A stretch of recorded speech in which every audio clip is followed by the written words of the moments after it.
नमस्कार दोस्तों, आज के इस वीडियो में हम सोलर इक्लिप्स के ऊपर बात करेंगे।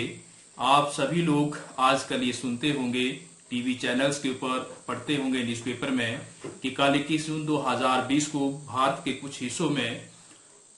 सोलर इक्लिप्स सूरज ग्रहण दिखाई देगा। तो आज के इस वीडियो में हम इसी मुद्दे पर बात करेंगे कि सोलर इक्लिप्स क्या होता है, क्यों होता है और इससे जुड़ी हुई कुछ भ्रांतियां जिनको हम बचपन से सुनते आ रहे हैं उसके ऊपर चर्चा करेंगे। ये जो संसार है, ये जो दुनिया है, ये जो यूनिवर्स है जिसमें हम रहते हैं, इसमें एक सोलर सिस्टम है। उस सोलर सिस्टम के केंद्र में सूरज है और उस सूरज के चारों तरफ 8 ग्रह हैं, प्लैनेट्स हैं, जो लगातार एक ही तल में अपने अपने धुरी पे, अपने अपने एक्सिस पे लगातार जो है वो सूरज की परिक्रमा करते रहते हैं। इन्हीं 8 ग्रहों में से मध्य में एक ग्रह है पृथ्वी, जिसके ऊपर जीवन संभव है और हम सभी लोग उसी ग्रह के ऊपर जो है वो रहते हैं। पृथ्वी भी एक नियत गति के अनुसार लगातार सूरज के चारों तरफ उसकी परिक्रमा करती रहती है और पृथ्वी की परिक्रमा सूरज के चारों तरफ एक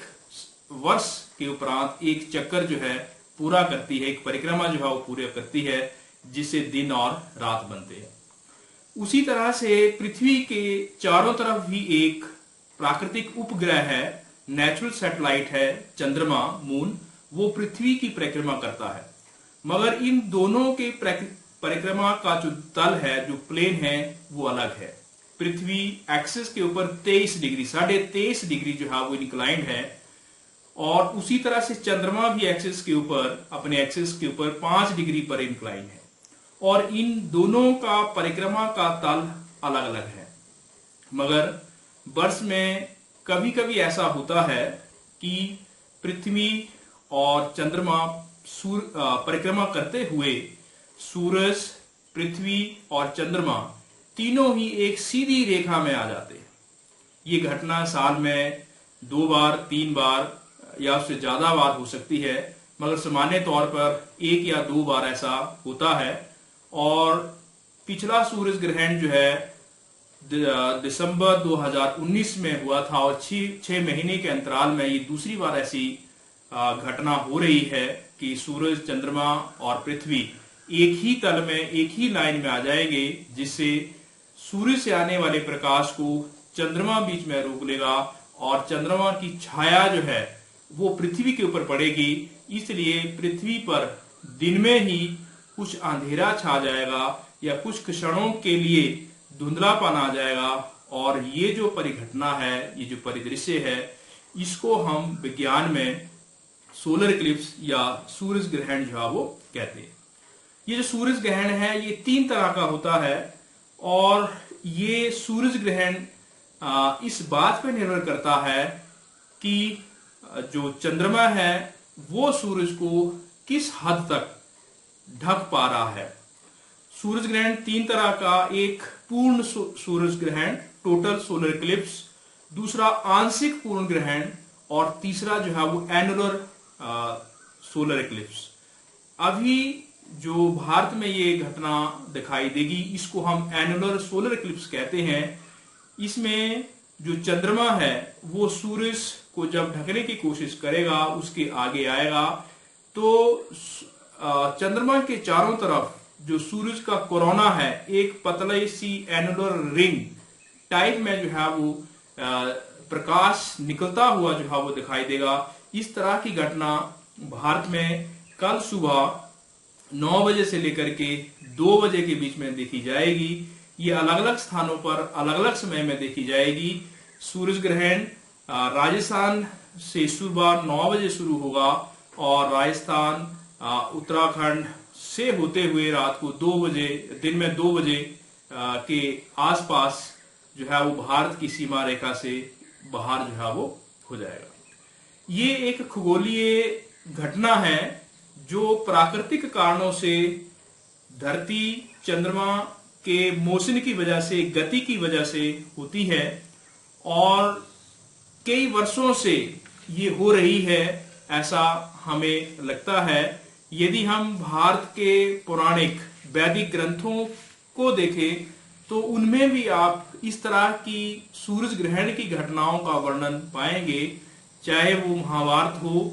चाहे वो रामायण हो, या कोई कई और लघु कथाएं हैं जिनमें सूरज ग्रहण का वर्णन जो है वो आपको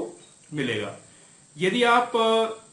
रामायण की बात करते हैं तो रामायण में भी कई ऐसी घटनाएं हैं। उदाहरण के तौर पे जब खर और दूषण का युद्ध होता है, वध होता है,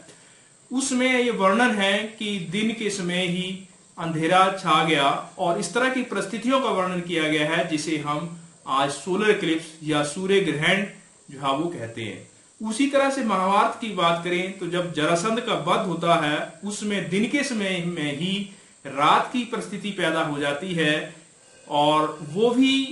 एक सोलर इक्लिप्स का वर्णन ही है, सोलर इक्लिप्स के बारे में ही बताती है। इसका अर्थ ये हुआ कि हमारे पौराणिक लोग, वैदिक समय के लोग भी इस तरह की घटनाओं से परिचित थे। ये अलग बात है कि समय के साथ इससे जुड़ी हुई साइंटिफिक बातों को लोगों को नहीं बताया गया या लोगों को नहीं समझाया गया, या शायद उस समय लोगों को इसके बारे में मालूम नहीं था। मगर इतना तय है कि वो जो घटनाएं हैं उनके बारे में लोगों को मालूम था और इन घटनाओं को कई तरह की भ्रांतियों के माध्यम से समाज में जो फैलाया गया। जैसे आप लोग जानते हैं कि ऐसा वर्णन मिलता है कि राहु और केतु जो है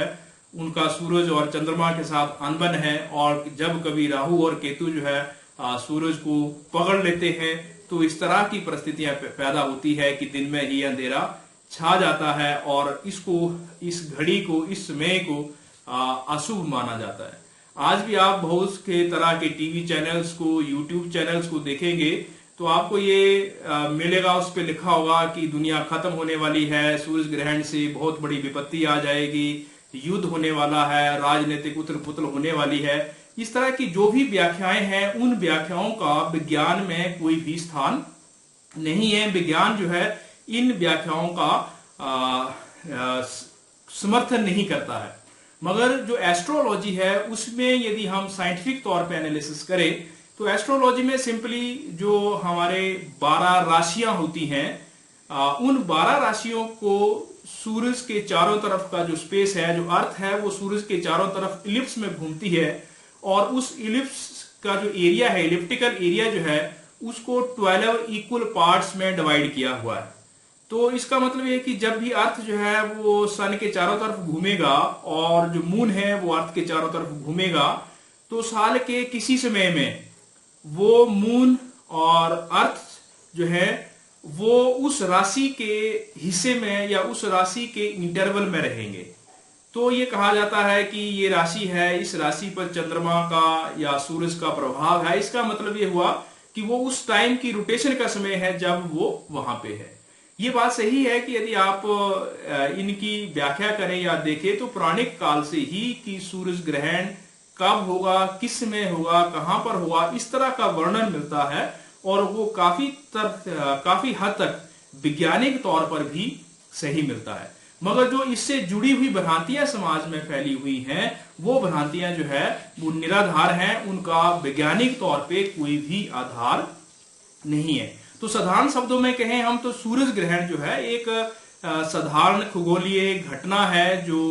साल में कई बार और वर्षों में अक्सर ऐसी होती रहती है और इसका सिर्फ एक ही कारण है कि जब सूरज, चंद्रमा और पृथ्वी घूमते हुए एक ही एक्सिस पे, एक ही लाइन पे आ जाते हैं तो चंद्रमा जो है वो सूरज के प्रकाश को ढक लेता है या उसकी छाया जो है, उसकी प्रतिबिंब जो है वो पृथ्वी के किसी हिस्से पर पड़ती है जिसको हम जो है वो सूरज ग्रहण कहते हैं। हाँ, ये अलग बात है कि कुछ एक घटनाएं जैसे प्राकृतिक जो गुरुत्वाकर्षण बल है, ग्रेविटेशनल पुल है, उसमें कुछ चेंज होना या सूर्य से आने वाली जो किरणों हैं उनकी जो इंटेंसिटी है उसमें कुछ चेंज होना, इस तरह की बातें जो है वो रहती है। मगर कुछ भ्रांतियां कि ये अशुभ समय है, इसमें खाना नहीं खाएं, इसमें गर्भवती महिलाएं घर के अंदर रहें या दुनिया खत्म हो जाएगी या ऐसा जो भी आप देखते हैं, सुनते हैं, वो सारी की सारी बातें वैज्ञानिक दृष्टि से निराधार है। विज्ञान जो है वो इसको नहीं मानता है। हाँ, ये कुछ बातें, कुछ नियम जरूर आप इसमें अपना सकते हैं कि जैसे सूरज ग्रहण को खुली आंखों से ना देखे, उसमें जो है वो अल्ट्रावायलेट रेज या इंटेंस लाइट रेज जो है वो आती हैं जो आपकी आंखों को खराब कर सकती हैं। सूरज ग्रहण को देखते समय आप सोलर फिल्टर या इक्लिप्स ग्लासेस का प्रयोग करें, या एक पिन होल प्रोजेक्टर के द्वारा भी एक शीट के ऊपर जो है उसको देखा जा सकता है, और कुछ माइनर ग्रेविटेशनल चेंजेस जो है वो संभव है।